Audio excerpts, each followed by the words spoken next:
ექიმები ძირითადად სოდის გამოყენების სასარგებლო ეფექტს თუ გინდა სიმსივნის წინააღმდეგ მალავთ. აი ეგეთი კითხვა და მინდა რომ ამ კითხვით დავიწყო, იმიტომ რომ ძალიან საინტერესო კითხვაა და ძალიან ეხმაურება მნიშვნელოვან საკითხს. ერთ მნიშვნელოვან საკითხს, რომელსაც ქვია შეთქმულების თეორიები. და უბრალოდ როგორც ადამიანებთან განვიხილოთ ეს საკითხი ძალიან მარტივად და პირდაპირ. პირველ რიგში თქვენ, ვინც კომენტარის ავტორი ხართ, გეტყვით იმას, რომ გადახედოთ სტატისტიკას, მსოფლიოში ნომერ მეორე მკვლელი არის კიბო და ყოველ მესამე ადამიანს ცხოვრების განმავლობაში ერთი კიბო მაინც ემართება. ხო, ყველა ადამიანი კიბოთი არ კვდება, რა თქმა უნდა, მათ შორის ვისაც კიბო ემართება, იმიტომ რომ სხვა რაღაცებით კვდებიან ზოგი, მაგრამ ყოველ მესამე ადამიანს ზოგჯერ თუ დიდხანს იცოცხლა ყოველ მეორესაც ადრე თუ გვიან სიმსივნე ემართება. ანუ სიმსივნე არის უზარმაზარი პრობლემა კაცობრიობისთვის. სიმსივნის მკურნალობისთვის იხარჯება მართლა ძალიან ბევრი ფული, მილიარდები და ასე შემდეგ. და თქვენ როგორ ფიქრობთ, რომ არსებობდეს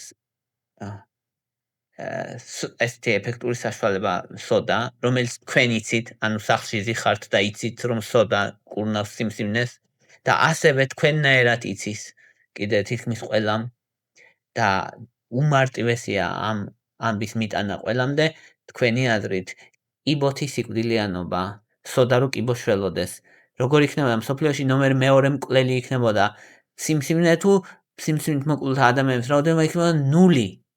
სოდა რომ შველოდეს სიმსივნეს, ამას ექიმები კი არა, ვერავინ ვერ შეაკავებდა ამ სიმართლეს. ვისაც რაც არ უნდა დომნოდა, ვერ შეაკავებდა ამ სიმართლეს. მით უმეტეს დღეს, დღევანდელ პირობებში მით უმეტეს, იქნებოდა 0. ყოველ მესამე ადამიანს კი არ დაემართებოდა სიმსივნე, დაემართებოდა არავის დედამიწის ზურგზე.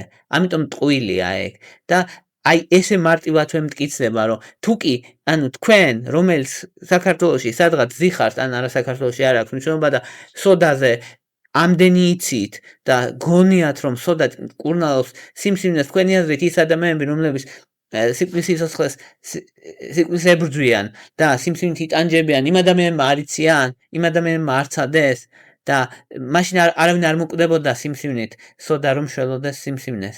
ამიტომ მავნებელია ესეთი ამბების გავრცელება, მავნებელია ესეთი ტყუილების გავრცელება, რომ სოდა ისა კურნავს სიმსივნეს. მე გეტყვით ახლა რატომ წამოვიდა ეგ და საიდან მოდის ეგ იდეა, მაგრამ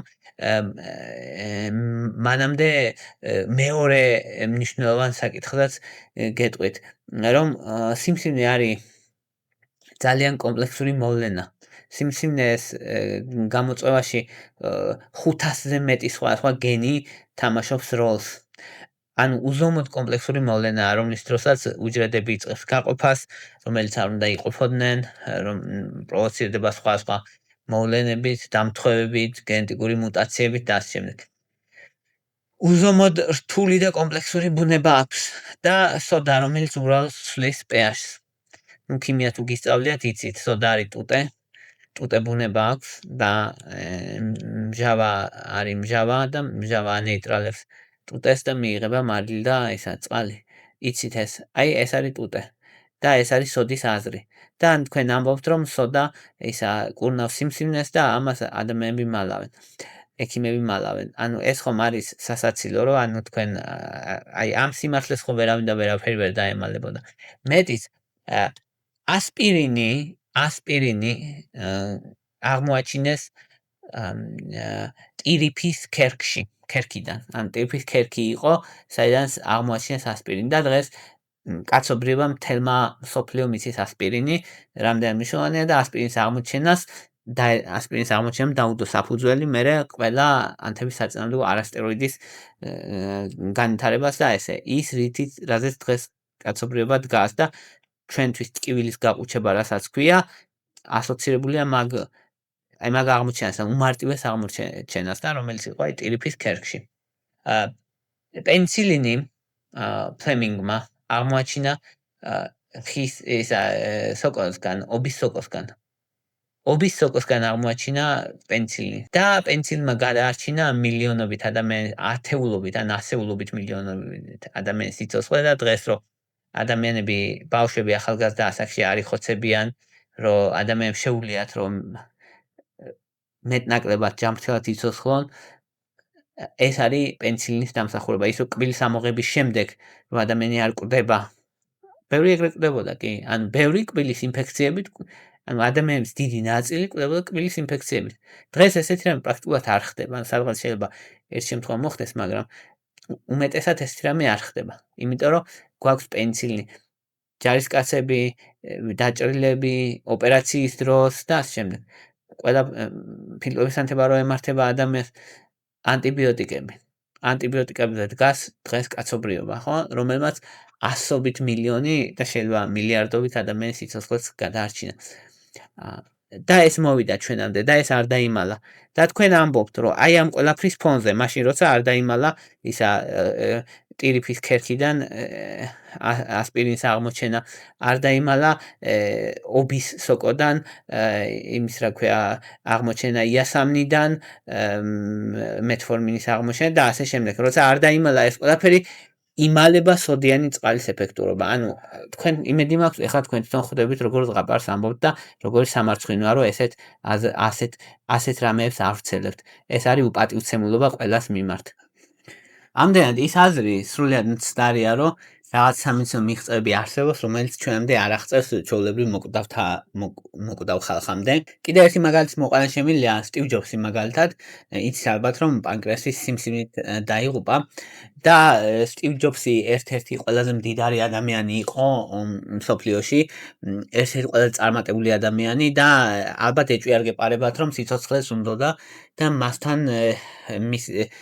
მისთვის ყველა სამეცნიერო მიღწევა იყო ხელმისაწვდომი, მაგრამ მაინც დაიღუპა მალე ამ პანკრეასში. ნუ რამდენიმე წელი იცოცხლა თანამედროვე მედიცინის მიღწევების გამო, მაგრამ მაინც ჯამში დაიღუპა მალე. ანუ ის ფაქტი გასაგებია, რომ თქვა შეიძლება რაღაცა მკურნალობის საშუალებებმა საქართველოსამდე გვიან მოაღწიოს ან ძვირი ღირდეს, არა, ეგეთები არსებობს რა თქმა უნდა კი. ეგ არის და ან წამალი რო ახალი შემოსულია ის უფრო ძვირი ღირს რამდენიმე წელი ესეც არის როცა რამე მნიშვნელოვანი წამალი შემოვა მაგალითად სოფოს ბუვირი რომელიც იყო ჰეპატიტ C სამკურნალო $100,000 ჯდება ერთი კურსი რითიც შეიძლება ადამიანი განიკურნოს C ჰეპატიტისგან ძვირია მაგრამ ყველა ვიცით რომ ასეა ვიცით რომ არსებობს და ვიცით რომ ნუ ვისაც აქვს საშუალება ნუ საქართველოში საბედნიეროდ არის ხელმისაწვდომი ესეც არის ამერიკის დაფინანსებულია რეალურად რომ აი ეს უძვირესი თერაპია საქართველოში არის უფასოდ ხო ნუ რა თქმა უნდა არ ვაკნინებ არავის როლს ჯანდაცვის სამინისტროს როლიც არის ამაში და არავის როლს არ ვაკნინებ მაგრამ ისიც ფაქტია რომ ამ შემთხვევაში CDC-ის დაფინანსებულია რამდენად ვიცი ძალიან დიდი მხარდაჭერა გაგვიკეთეს ჩვენ რომ 100,000-ობით ადამიანმა იმკურნალა ამ უძვირესი პრეპარატებით და C-ჰეპატიტისგან განიკურნა ძალიან დიდი რამეა რეალურად რაც მოხდა საქართველოში ამ ხრივ. ეხლა შემდეგი ისა ამიტომ ესეთი საუბარი რომ ის არის უსამართლობაც არა მარტო ის რომ ადამიანი ამ შემთხვევაში უცოდინობას ავლენს ამავე დროს არის უსამართლობაც რომ ანუ ყველა იმ კეთილი საქმის მიმართ რაც კი კაცობრიობას გაუკეთებია მედიცინას გაუკეთებია კაცობრიობისთვის ხაზის გადასმა რომ ვიღაცამ თურმე სოდიანი წყალი თურმე იმას სიმსივნეს კურნავს და ექიმები თურმე მალავენ აი ეს ეხა აი რა საღაზრთან არის ძალიან მოშორებული და კრიტიკული აზროვნება მაგისთვის გვჭირდება რომ ეგეთი რაღაცები არ დავიჯეროთ და ეგეთი რაღაცები რეალობა და მითები გავარჩიოთ ერთმანეთისგან ეს ძალიან ესეთია ფუნდამენტური საკითხია ხო ეხლა შემდეგი ხო ხუთი ისა ამოვიჭერიო ის ამკერის კიბოზია საუბარი ალბათ ხო ამოვიჭერიო და ხუთი სხივი გავიკეთე ისრაელში იქ სხვანაირად მიყავს საქმე ბოლომდე კი რა თქმა უნდა ხა ისრაელის მედიცინა განვითარებულია ძალიან შემდეგი საკითხი არის რომ გავიკეთეო ბარიატრია ანუ ის კუჭის დაპატარავების ოპერაცია წვანში კლების მიზნით და 10 წლის მერე ისევ მოვიმატე საშუალოდო. ანუ საშუალოდ წონა მოიმატეთ თუ კუჭი გადიდდა თუ ორივე, ანუ ეგ მაგას აქვს რა თქმა უნდა მნიშვნელობა. ვაი და გავს უკვე ისევ შეიძლება მეორე ოპერაციის გაკეთება. თუ რადგან 10 წლის წინ გავიკეთე, არ შეიძლება. შეიძლება კი როგორ არა, ანუ შეიძლება მეორე ოპერაციის გაკეთება, უბრალოდ საქმე იმაშია, რომ თუ თქვენი ქცევა კვებითი არ შეიცვლება, ანუ ესე ოპერაციების იმედზე ხო არ იქნებით, რომ ანუ ვაი და მოვიმატე რას ნიშნავს, ანუ თქვენ ხომ უნდა გააკონტროლოთ თავი ამ შემთხვევაში, ანუ თვით დისციპლინა არის აუცილებელი. ანუ მესმის რომ ძნელია და მე თვითონაც ძალიან მიწევს ჭარბწონასთან ბრძოლა.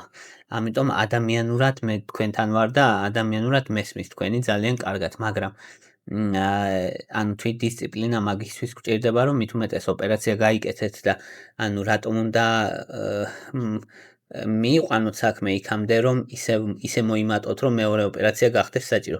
თუმცა, ანუ თუ კითხვა იმაში მდგომარეობს და კითხვა იმაში მდგომარეობს, რომ შეიძლება თუ არა შეიძლება კი. ისეთი ადამიანი ვიცი, ვინც სულ სვამს ლოთია, მაგრამ ღვიძლის უფთა აქვს და ვინც არასდროს დაულევია ცეროზე აქვს. ხო. და ამაზე რა სიტყვითო ეგეთი კითხვაა. ეგ არის ანუ ესეთი მაგალითები ახლა თქვენ რაც მოიყვანეთ არის ზუსტად შერჩევით თქვენ რაც გინდათ იქიდან რომ გამოიყვანოთ რეალობა, ანუ სასურველის რეალობით გასაღების მცდელობა, ეგეთი რაღაცეები. მე კი არ გადანაშაულებ თქვენ ამ შემთხვევაში, ან თქვენ კონკრეტულად პირობითად ვამბობ იმას, რომ თვითონ ესეთი არგუმენტები რას ნიშნავს ხოლმე. თქვენ მესმის რომ როგორც იმისთვის დასვით ეგ კითხვა, რომ ჩემგან პასუხი მიიღოთ. ანუ ამიტომ თქვენ კი არ გეუბნებით, რომ თქვენ ესე იქცევით. მე გეუბნებით, რომ ზოგადად ეგ მიდგომა არ არის სწორი, იმიტომ რომ ეხლა როგორ არის საქმე? ვინც სვავს, იმათ რეგულარულად ვინც სვავს, მით უმეტეს ლოთი ვინც არის, იმის დაახლოებით მესამეს 30%-ს უვითარდება ციროზი. ანუ, ჩვენ რასაც ვეძახით ჩვეულებრივად ღვიძლის დაშლას, ღვიძლის ფიბროზია სინამდვილეში. მოკლედ, ხო, ღვიძლის მოფუნქციონირება ქსოვილების ნაცვლად არის არაფუნქციური ქსოვილების ჩანაცვლება. და მართლა ღვიძლი იშლება. იშლება ისეთი გაგებით, ხო? მეორნაირად თუ ვიტყვით, ეგრე ხდება რა, რომ აი რაც ფუნქციონირებდა ის აღარ არის. და ანუ ვინაიდან ვინც ბევრს სვავს, ალკოჰოლიკების 30%-ს უვითარდება ციროზი. ესე იგი 70%-ს ხო არ უვითარდება ციროზი. ანუ ყოველ მესამე ალკოჰოლიკს ვითარდება ციროზი. მაგრამ იმ დანარჩენ 2-3-დან ხო არ ვითარდება ციროზი. და რა თქმა უნდა, თქვენ თუ მოიყვანთ მაგალითად არა ეს 30%-დან ვისაც უვითარდება, არამედ დანარჩენ 70%-დან, რა თქმა უნდა, ყოველთვის იტყვით თქვენ, რომ იცი რა, ალკოჰოლი რა შუაშია. მაგრამ ახლა მეორე მხარეს აქეთ, რომ თუ ადამიანს ეს ჰეპატიტები, C ჰეპატიტი არ აქვს, ანუ ღვიძლის რაღაც ძალიან მაღალი წნოვანა არ აქვს და ღვიძლის გაცხიმონება არ აქვს, რამე დიდი პრობლემა თუ არ აქვს, ციროზი არ უვითარდება პრაქტიკულად არასდროს. მაგრამ თუ ჰეპატიტები აქვს, თუ ან B ჰეპატიტი, C ჰეპატიტი, ან ძალიან ძლიერი სიმსუქნე ან რაღაც ესეთი პრობლემა თუ აქვს, შეიძლება განვითარდეს. რა თქმა უნდა. და ანუ თქვენ თუ მოიყვანთ აქეთ არის 1%, ვისაც უვითარდება ისა, ხო? თქვათ, თუ ჰეპატიტები აქვს, რა თქმა უნდა, ბევრს უვითარდება, ვისაც ჰეპატიტი აქვს, მაგრამ მოვაცილოთ ჰეპატიტები და თქვათ, სხვა ესეთი მიზეზები ძალიან იშვიათია ციროზი, ჩვეულებრივ ჯანმრთელ ადამიანში რომ რაღაცა რამე თუ კი ან ვირუსული ინფექცია არ აქვს ჰეპატიტის გამომწვევი ვირუსები, როგორც წესი არ ვითარდება ხოლმე ციროზი. ღვიძლის გაცხიმონებით შეიძლება, მაგრამ იშვიათია რომ ეგეთ დონეზე მივიდეს. ვიტყვით, რა თქმა უნდა, ანუ ეს ხო მანიპულაციაა. ანუ მანიპულაცია უბრალოდ რიცხვებით თქვენ რასაც ამბობთ მაშინ, რომ ანუ იქიდან აიღეთ ის სეგმენტი, რომელსაც არ ემართება ციროზი ალკოჰოლიკებიდან, აქედან აიღეთ ის მცირე სეგმენტი, ვისაც ემართება ციროზი. და ამბობს, რომ ალკოჰოლი არაფერ შუაში არ. სიმში არის ის 30%-იანი კორელაცია ძალიან დიდია. უზარმაზარია. კარგად არის ეს საკითხი შესწავლილი და ის 30% ძალიან დიდია. და ძალიან დიდი ზიანია. ასე რომ ეხლა შემდეგი საკითხი.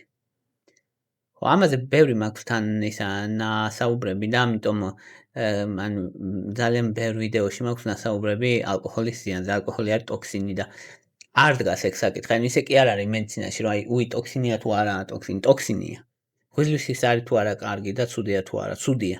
არ დგას საკითხი, რომ იცი რა იქნება არც ისე ცუდია, არ დგას ეგრე საკითხი, ცუდია. ტოქსინია თუ არა, ტოქსინია. მავნეა თუ არა, მავნეა. მეორენაირად არ დგას საკითხი, კარგად არის ეს სისტემა შესწავლილი. ხო, ლივნიან წყალზე თქვა ეს, რომ რაღაც მეხმარებაო და კი ბატონო, ვისაც გეხმარებათ, ახლა აი მაგაზე მქონდა ზუსტად ვიდეო, რომ თვითონ ქცევა, ჯანსაღი ქცევა, თუ ეხლა კუჭი არ გაწუხებს, დალია თუნდაც ის მცირე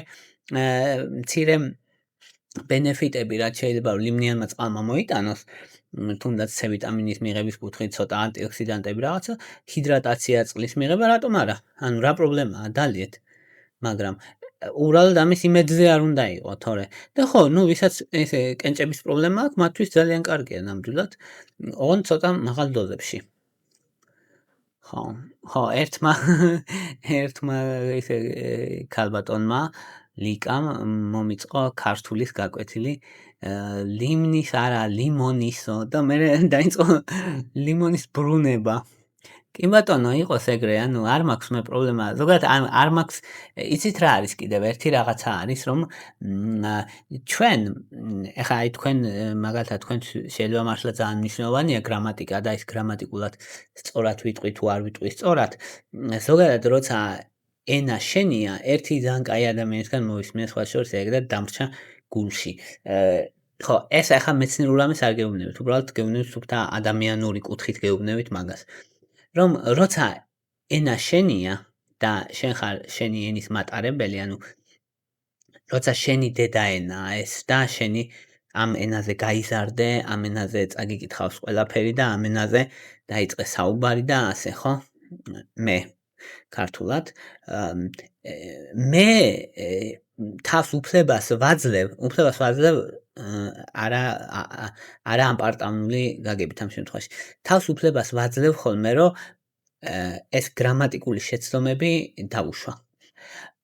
იმიტომ რომ ამას არ აქვს გადამწყვეტი მნიშვნელობა. ყოველდღიურად რომ საუბრობთ ადამიანებით ჩვენ, ძალიან კარგად ვუგებთ ერთმანეთს და მით უმეტეს როცა ადამიანი ფიქრობ რაღაც ძალიან მნიშვნელოვან იდეებზე, იქ ძალიან ძნელია რომ ყოველთვის მუდმივად ფოკუსი გაასწორო გრამატიკაზე.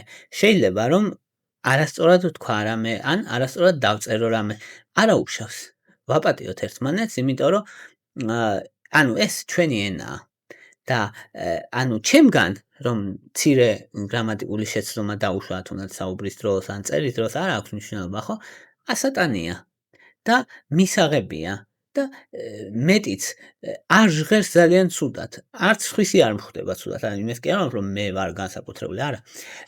სხვისიც როცა თვითონ ადამიანი არის ენის მატარებელი ადამიანი, ის ენა როცა მისი ენაა, კი, უშვებს რაღაც შეცდომას უშვებს, მაგრამ ის ენა მაინც ბევრად ლამაზად ჟღერს და ბევრად სასიამოვნო მოსასმენია, ვიდრე სხვისი გამართული ქართული, უცხოელები რო გამართულ ქართულად ლაპარაკობენ, ბევრად უფრო ცუდი მოსასმენია, ვიდრე ქართველის ენის მატარებლის მიერ დაშვებული შეცდომები, ვიდრე იმის უშეცდომო ქართული. ასეა. ხო, ადამიანურად ასეა და ახლა გრამატიკულად თუ შემეკამათებით, რა თქმა უნდა, ხელები ამიწევია და გეთანხმებით კი ბატონო რომ ისა გრამატიკულად ხო ლიმონის არის და არა ლიმნის.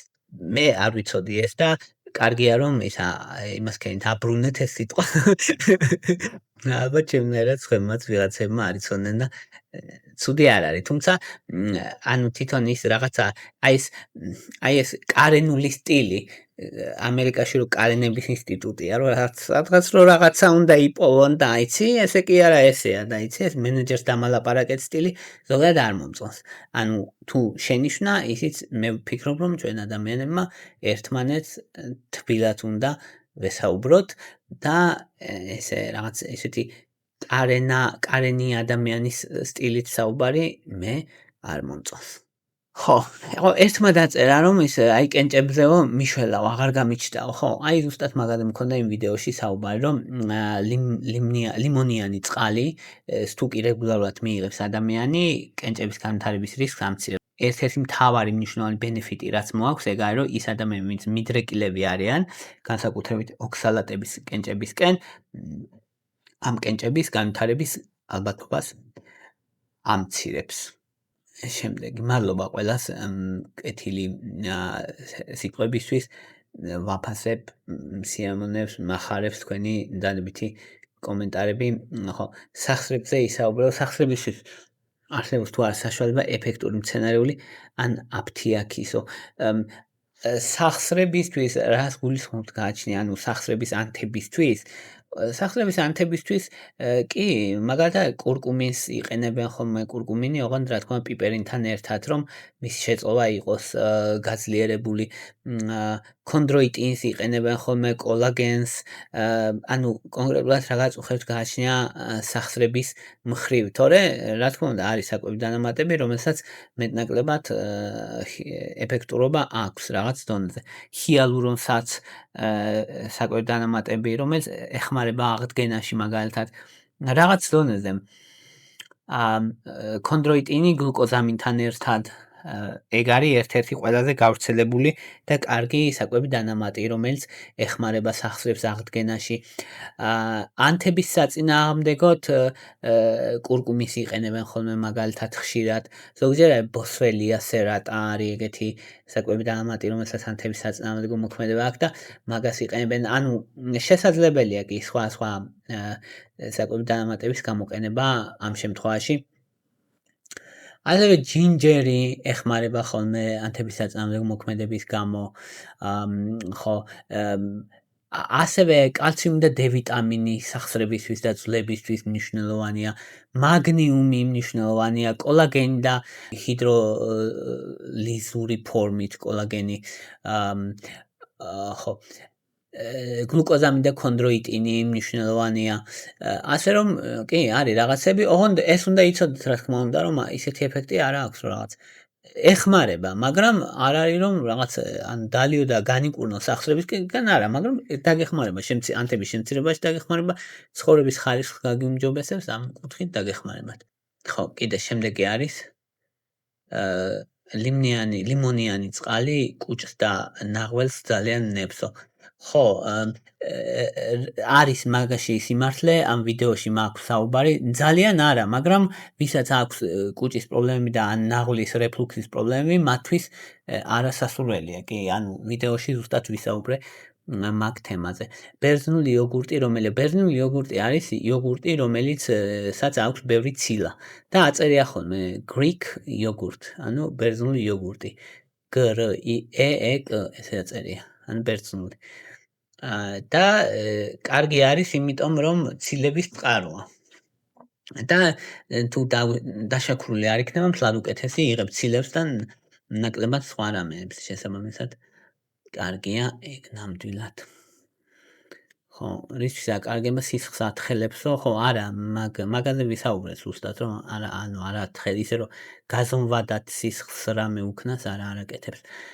ხო ვაშლის ძმარზე გავაკეთებ ვიდეოს ნამდვილად იმიტომ რომ მაქვს კიდევაც მაგრამ საინტერესოა რომ კიდევ ერთხელ გავაკეთო და მთელი ღამე ტუალეტში დავდივარ შარდზეო ხო და ანალიზებ ფაქტურად არ მძინავსო ანალიზებში 3 ადგილზე გადავაკონტროლე და ნორმაში მაქვს ცოტა წყალი რომ მივიღო სირდების სახეზე თირკმლები მტკივა მაქვს პიელონეფრიტი და ბოლო 2 წელია მარცხენა თირკმლის ზომა შემცირებულია ხო ანუ თირკმლის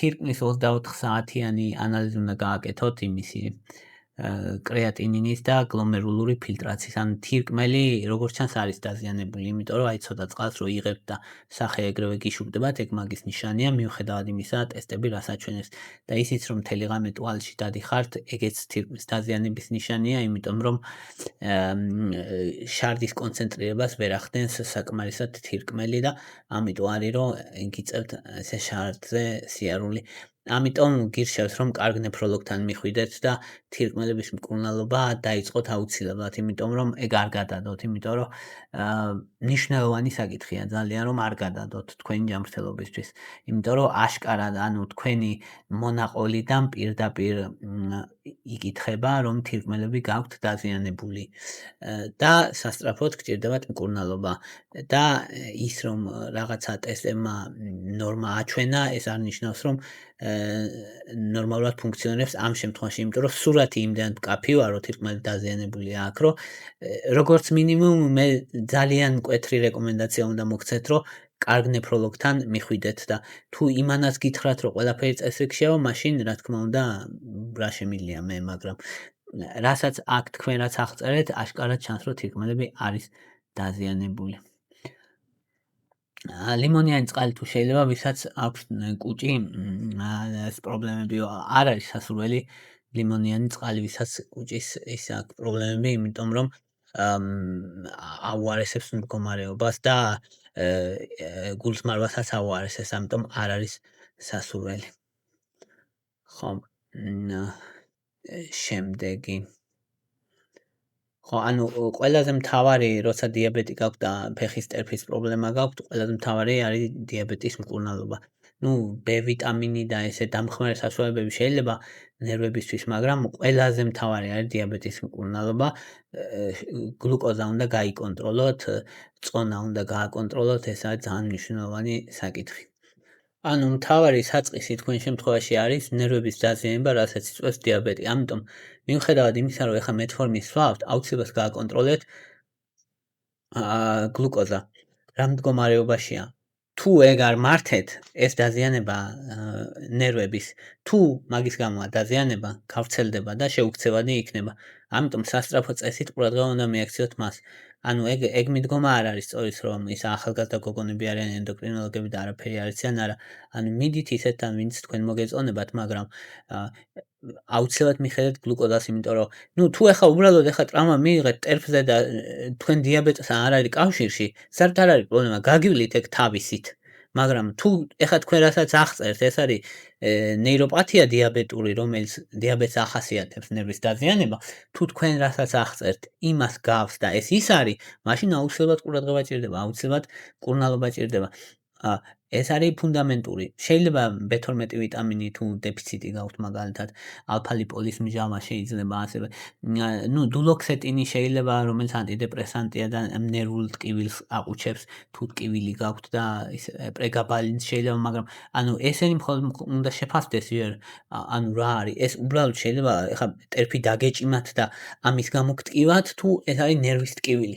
ამას აქვს ძალიან დიდი მნიშვნელობა, ამიტომ აუცილებლად მიდით გამოკვლევებზე, გლუკოზა აუცილებლად გაიკონტროლეთ, გლიკირებული ჰემოგლობინი აუცილებლად გაიკონტროლეთ, რომ რა ხდებოდა გრძელ ვადაში თქვენს სისხლში, ეგ მაგას მიაქციოთ ყურადღება. ხო, აი ეს იყო რის თქმაც მინდოდა. მადლობა ვისაც გაინტერესებთ, ვისაც გინდათ არხის მხარდაჭერა და დონაციები, ანგარიშის ნომრები მითითებული მაქვს არხის აღწერაში, ვისაც გინდათ ჩემთან დეტალური კონტაქტი და დონაცია, ამისთვის პატრეონი მაქვს მითითებული, აი კითხვები გაქვთ თქვა დეტალური და ასე შემდეგ. ვისაც უბრალოდ გინდათ არხის მხარდაჭერა, დალაიქეთ, გააშიარეთ და აკომენტარეთ, ნებისმიერი სახის თქვენი მხარდაჭერა მნიშვნელოვანია და ყველას გიხდით მადლობას.